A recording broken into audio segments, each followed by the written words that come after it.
they created a world so unbelievably unique. Who would want to play that game? I mean, it takes itself way too seriously. With characters that are untraditional. They look like monsters, but they're not monsters. He's not a brainiac, he's not a jack of all trades, he's not a master of anything. He's a goofbag. And ideas that are unconventional. It speaks about hope. It speaks about changing for the better. It speaks about not being beaten down by the big guy. I was not responsible for his flatulence. Is that a nice way to say it? That's nasty.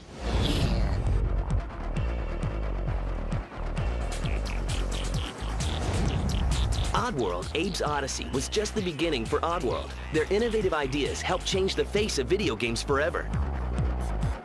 This is their story of vision, chances, and an adorable little character named Abe.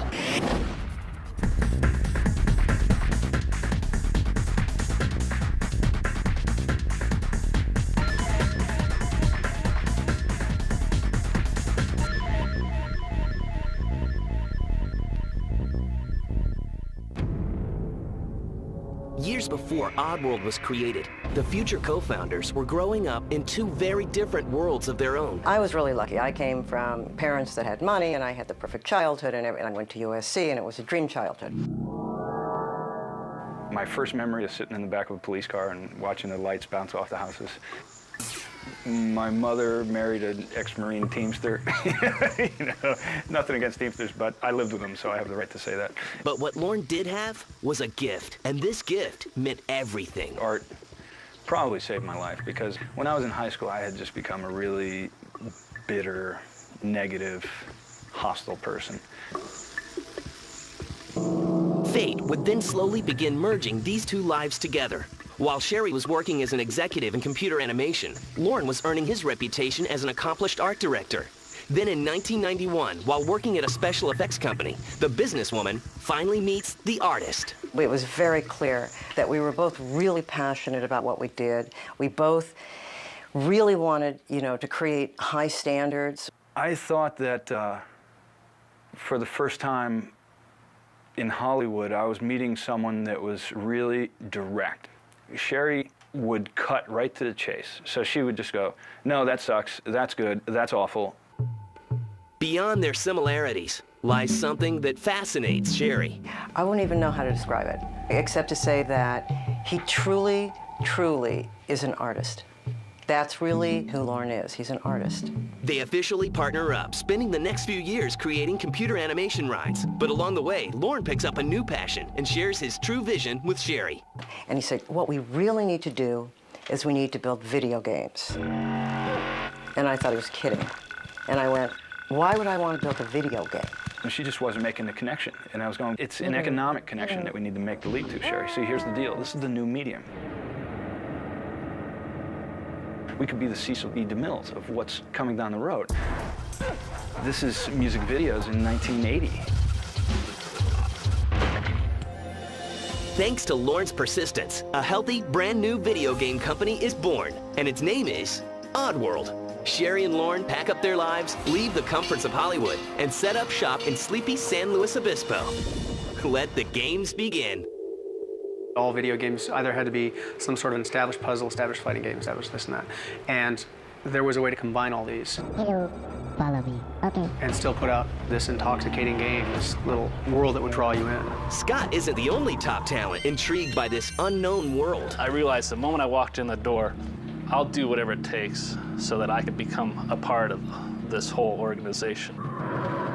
So we have two leaders that didn't just say, hey, let's form a company because it sounds good.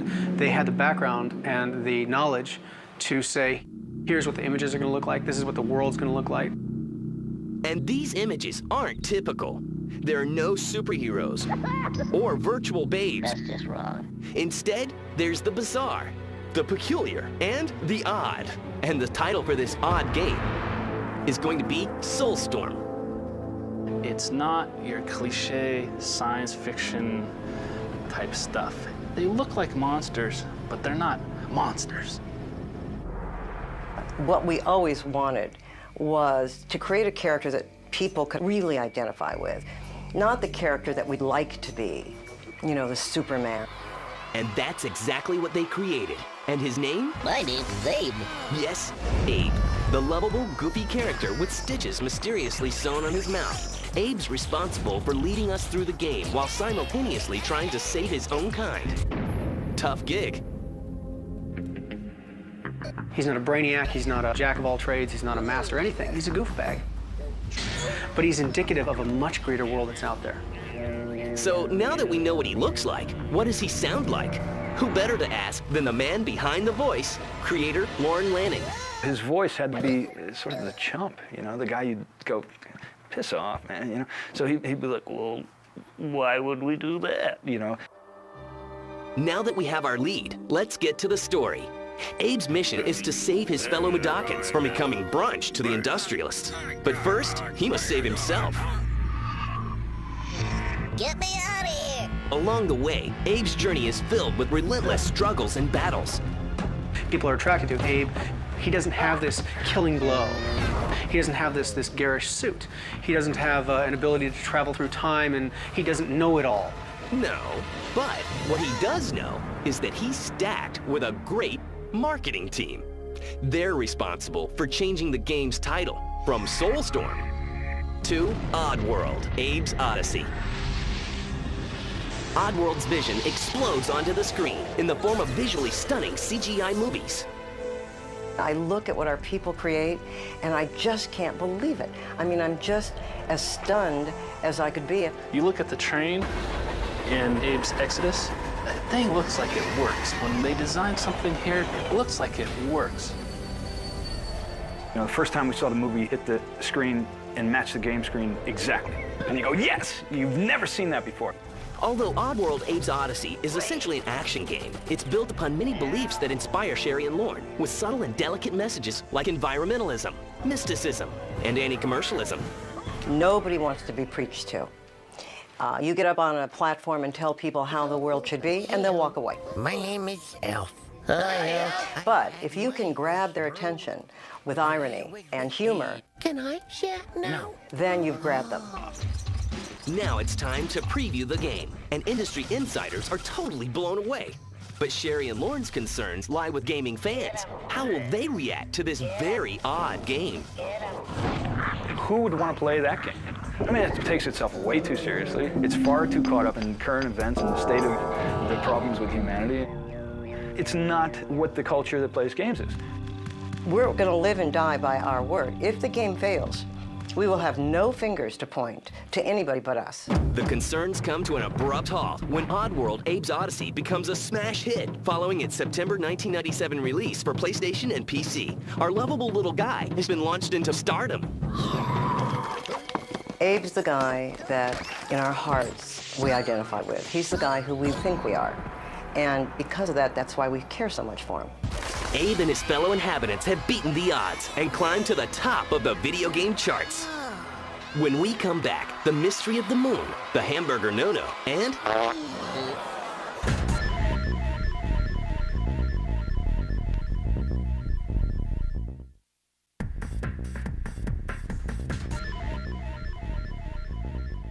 Sherry McKenna and Lorne Lanning dominated the video game industry with Oddworld, Abe's Odyssey. The 1997 release won more than 40 major industry awards and sold more than 2 million units worldwide.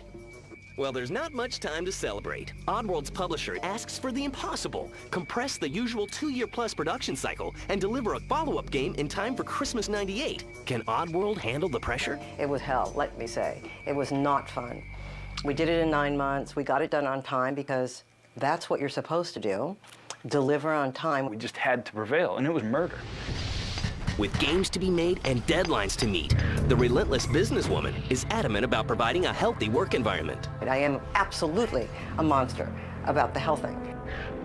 So if I see people coming in with junk food, with a cheeseburger, I will absolutely take it and throw it away. Sherry said healthy people are basically good, alive workers, and so she fronts the money for vitamins every week and has fruit baskets. And then, you know, you'll pull a desk drawer and there'll be the donuts. But don't tell her I said that, if she finds out. With little time to play, work progresses on the second Oddworld game, where some familiar inspirations are sneaking their way in. Basically, our games are about consumerism versus mysticism. Nicotines, sweeteners. We have to look at us as consumers and be responsible for that which we consume. Oh, I think. But it speaks about hope. It speaks about changing for the better. It speaks about not being beaten down by the big guy. Some of these very personal messages stem from Lorne's very real life, like paying homage to the 12-step program. I started going to Alcoholics Anonymous. I probably shouldn't be saying this, but my father was a reformed alcoholic. And I used to visit my father on the weekends with my brother. And if we wanted to see Dad, you know, this is what he had to do. So we went too. I had my first brew. I have no idea the value that that had in my life because I think it's such an incredible organization. And I saw what it did for my father. It saved his life, and probably ours too. Against so many obstacles, Lorne and the other Oddworld inhabitants still managed to make the deadline. Oddworld, Abe's Exodus, is released in time for Christmas '98, and it's irresistible. And here's the lowdown. Abe must free the living Mudokons still enslaved by their captors, save the spirits of his dead Mudokon ancestors, and sabotage the evil cartel's businesses, including the Soulstorm Brewery. Got it? So what about the farts? Did they make it in? You know, it'd be funny. What if Abe possessed his fart? I mean, at that point, we couldn't do anything but that.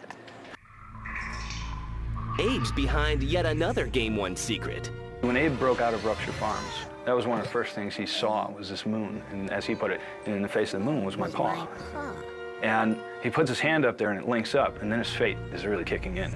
But how did the paw get embedded in the moon? Well, like many movie mysteries, this one began in a not-so-mysterious way. It's all budget, right? And what can you do and how much time and how much money? But what got edited out is those, as he was escaping, there was supposed to be a meteor storm hitting that moon, slowly forming this hand. So that it would imply that there's these greater forces that are really behind him. They're trying to send him symbols. Now that we know the secrets, here are some magical movie moments.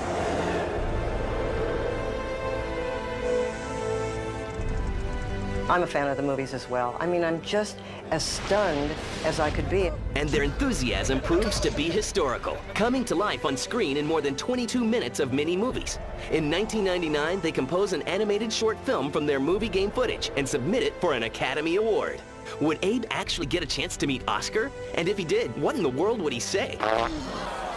So we decided, why not? Our computer graphics, our movies, our cinematics in our games really are quite cool. And so we decided, let's submit it. Abe doesn't win the Oscar. So he ditches a career in movies and shifts his interest to music, landing himself a lead role in a German dance band's video. This isn't something someone's going to watch once. It's going to be every time they click on the TV and sit back and go, oh, here is eine Video. That's good. You kind of charge into it going, wow, this is something lots of people are going to see lots of times. The video becomes a huge hit, and Abe plants his spot as an international star. We interrupt this program. Coming up, Oddworld makes a decision that some fans say, I am screwed. and Abe gets a sidekick. He's a belcher.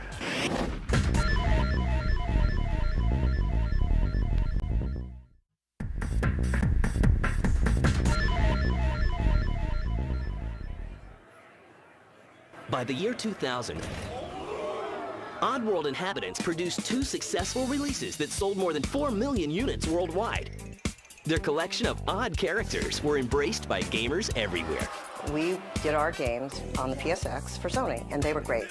They were really great supporters. We were very happy being with Sony. Yet that fall, Oddworld drops the bomb on their fans, News for you, Blue. announcing they've agreed to create future versions of the Oddworld Quintology exclusively for Microsoft's upcoming Xbox. The Xbox is the content machine today. That machine is the machine that if creative minds are together, they can deliver better content on it. That's it. But fans are infuriated.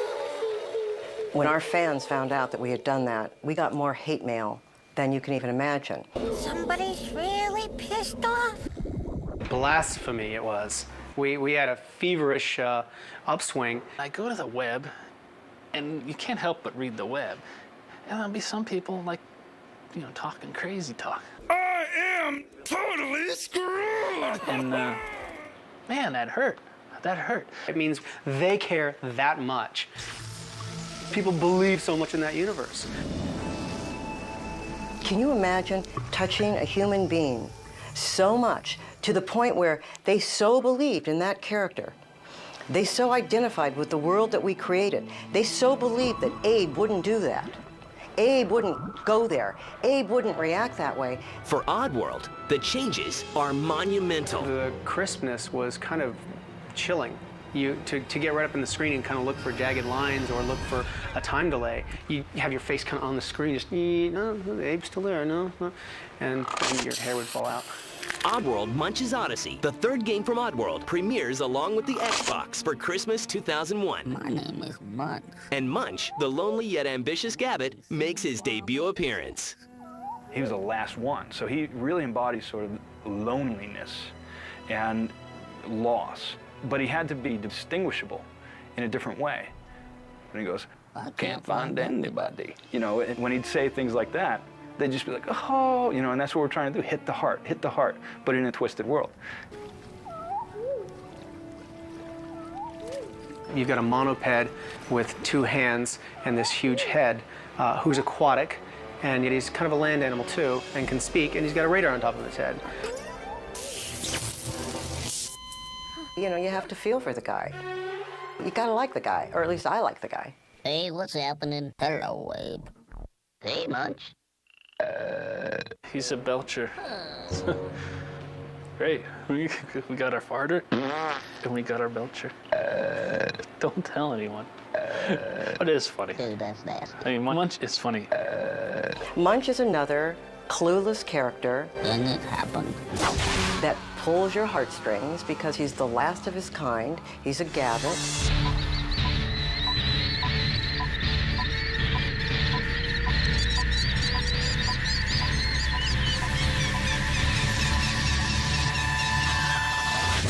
Oddworld tackles yet another taboo issue by allowing Munch to occasionally use a wheelchair as his mode of transportation. Let's take something that we have an association with, and let's change that. Let's look at that association, knock it apart, put Munch in it, and make it a power-up. It's the best way to get around given what he has. Nothing wrong with that. So again, something for people to kind of look at and go, this guy's really cool, this guy's really goofy, this is fun. But not all of Munch's assists come from a set of wheels. He gains unnatural boosts of energy from power-ups. Oddworld's version of soft drinks. We go to a vending machine, we get caffeine. Well, they go to a vending machine, they can run 50 times faster.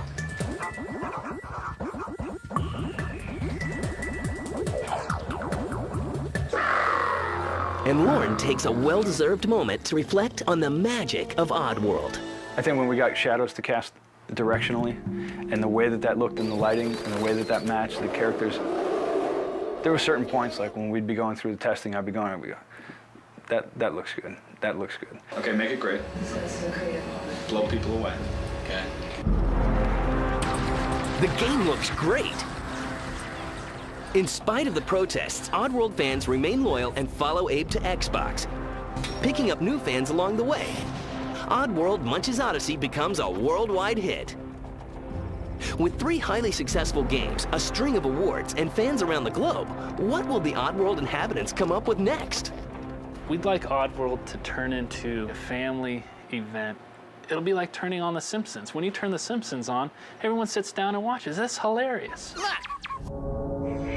When you turn on Oddworld, Come on, Abe. We're right behind you. Right behind you. Right behind you, Abe. Okay. Here goes.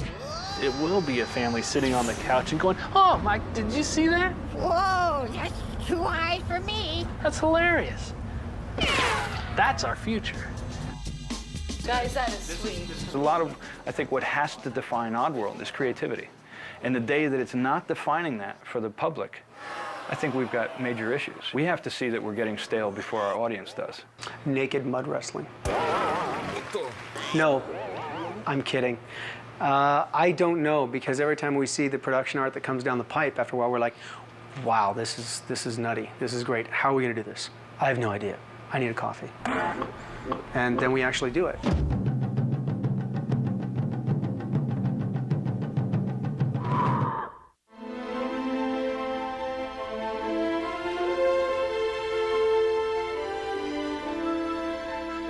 They're going to be very surprised. Let me just say that. The next game that we're creating, I think, is going to be not what they expect. I probably shouldn't say anything more about it but that. And what's coming and what people are going to be playing, it's just going to blow them away. It transcends what they think is possible, and it's not that far around the corner.